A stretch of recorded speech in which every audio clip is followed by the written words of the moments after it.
It's the Spurtle. You know what that is. It's not tasty.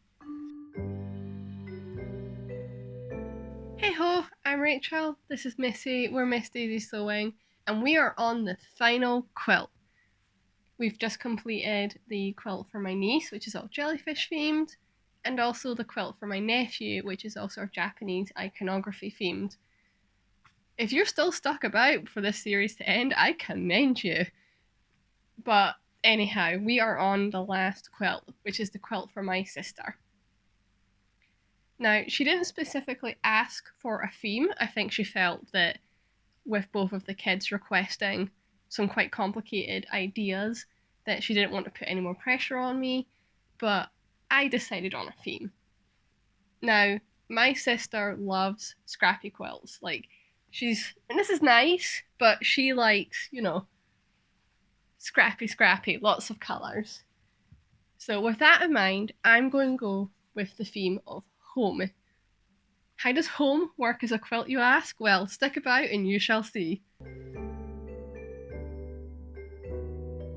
If the accent never gave it away, we're a Scottish family, and that means lots of tartan.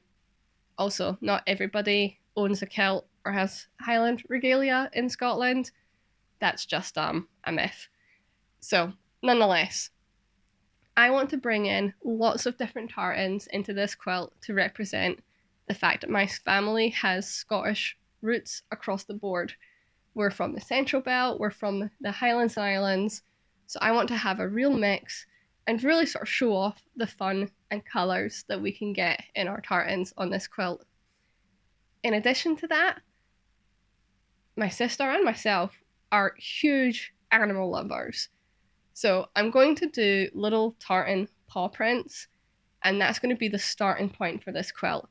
I've got ideas for the rest of it, but that is the starting point. So what I'm going to do is I'm going to show you how we make the little tartan paw prints, and whilst I'm also doing that, I'm going to give you a quick history about sort of tartan in itself, because it's a bit different from what you might think. The story of the kilt and how it was created is a story for another day. Today we're just going to focus on tartan. It was associated very much with the Highlands by the 16th and 17th centuries, but at that point they were local and not actually clan-based. Following the Jacobite Rebellion in 1745, the act of wearing tartan and Highland dress was banned. And whilst this was repealed in 1782, Highland life had changed so much that it never really gained traction again. It was writers like Sir Walter Scott, who portrayed Highland culture as noble and heroic, that romanticised the idea of tartan, and it was during this time that tartans were formalised and assigned to clans. And today, modern tartan is both traditional and endlessly adaptable. There are thousands of registered tartans, and they come in every colour imaginable. There's this notion that tartans are ancient, which simply isn't true. As I've said, they were all registered in the 19th century, and just last year we had a new tartan created representing all of the people who were unjustly killed during the witch trials in Scotland. As a nation that's continually evolving, I think it's really important that our tartans do too. I love how all of these little paw prints have turned out. And I still have some fairly decent bits of tartan left, so that's going to work really nicely to keep bringing tartan across this quilt. But I think our next step is doing something super scrappy. So this is a slight variant on the paper piecing technique. And what I'm going to do is I've got some scrap paper here, just some squares, and I'm going to just sort of place on some strips of different coloured scraps, and these will get sewn into hopefully diagonal stripes, and that's going to be the start of this specific patch.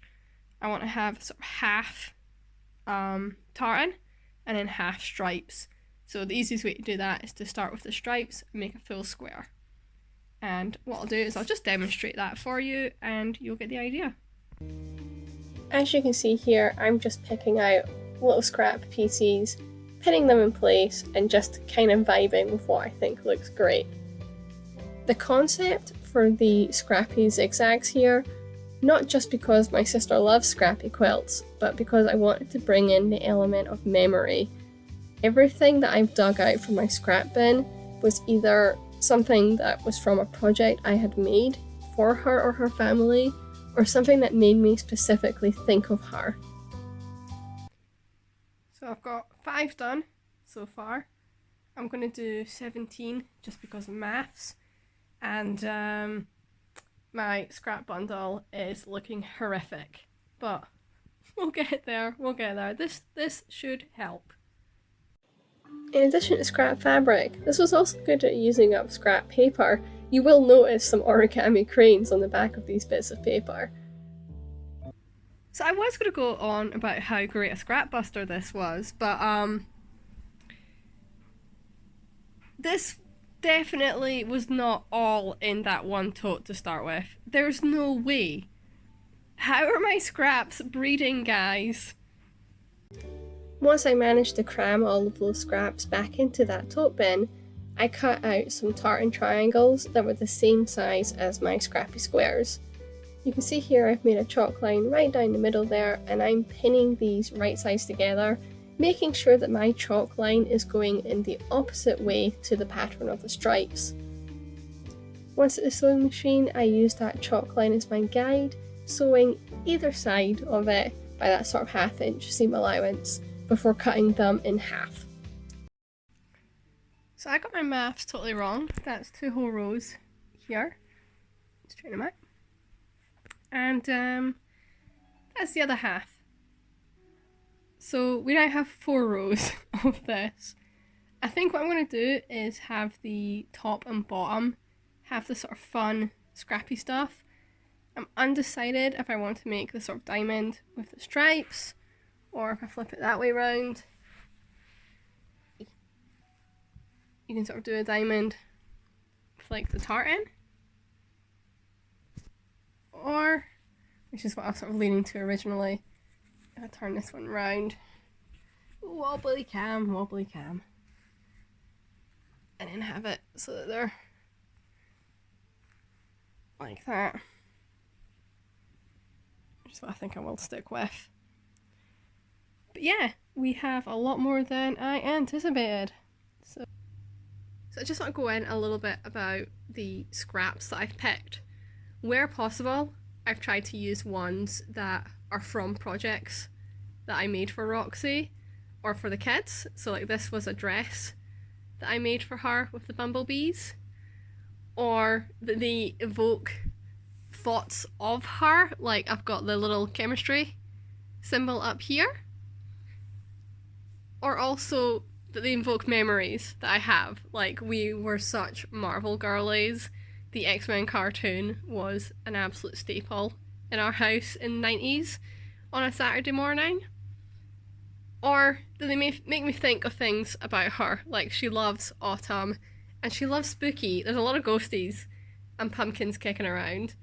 So I've tried to pick things that will deliberately evoke memories, if not specific projects. You know, we did a big Jubilee party one year, and just all sorts of things like that. So that's the idea with the scrappy quilt, is that this is going to sort of represent sort of memories. So we're on the home stretch. We've captured our heritage, and we've also captured memory. And the last thing to capture in this quilt is family. And that's both family by blood and found family. I've actually kept aside 2 squares from the previous quilts.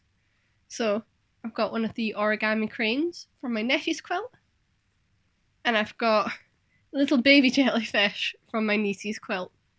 And these are going to be the centre of the quilt. They're going to be in the middle row and in the middle. From there, I'm going to add in different branches of the family and also represent my sister's found family. And they're going to be built up around these guys. From there, it's just going to be what's aesthetically pleasing in terms of colour, but the most important thing is that the kids are right in the centre of it all. Let's get to it.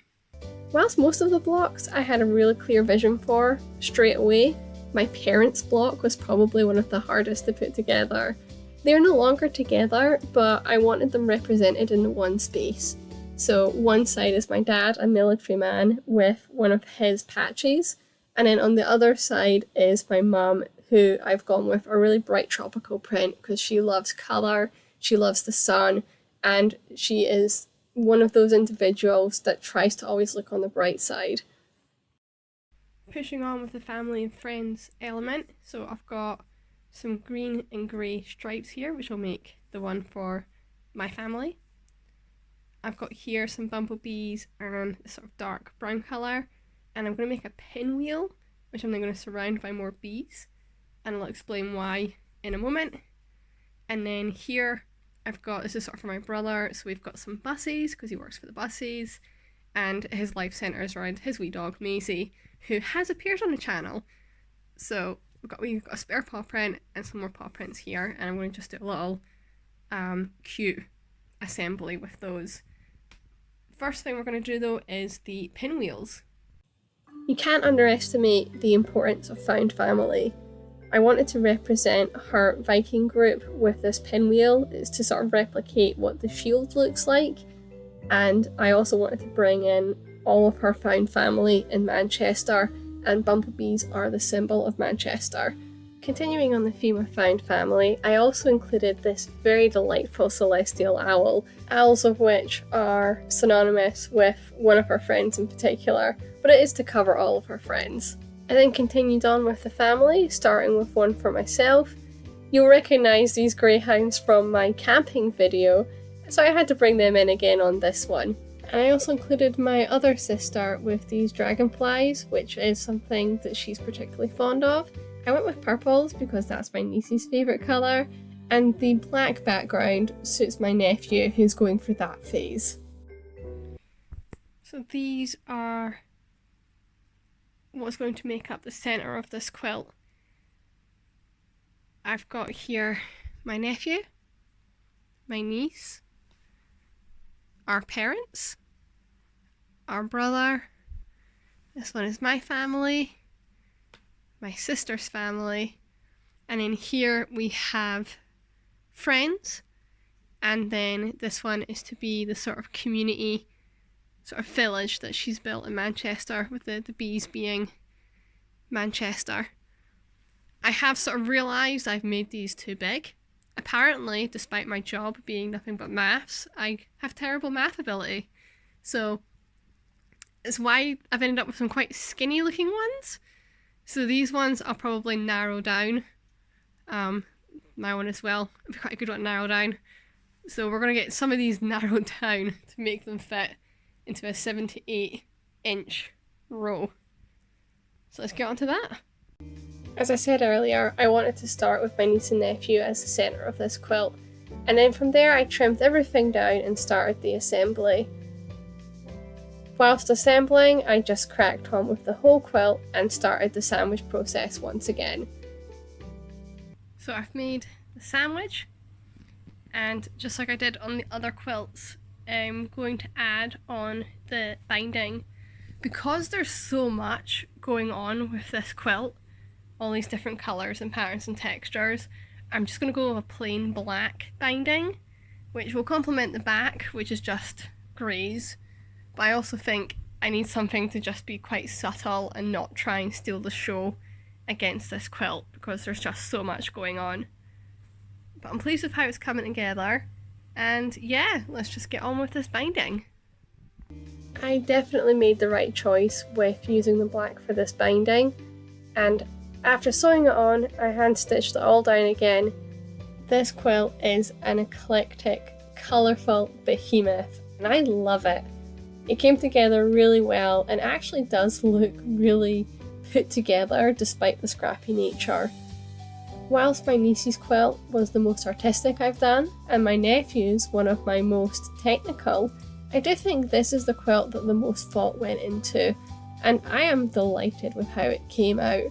I'm pleased to say so was my sister. Roxy was floored with how much thought went into this.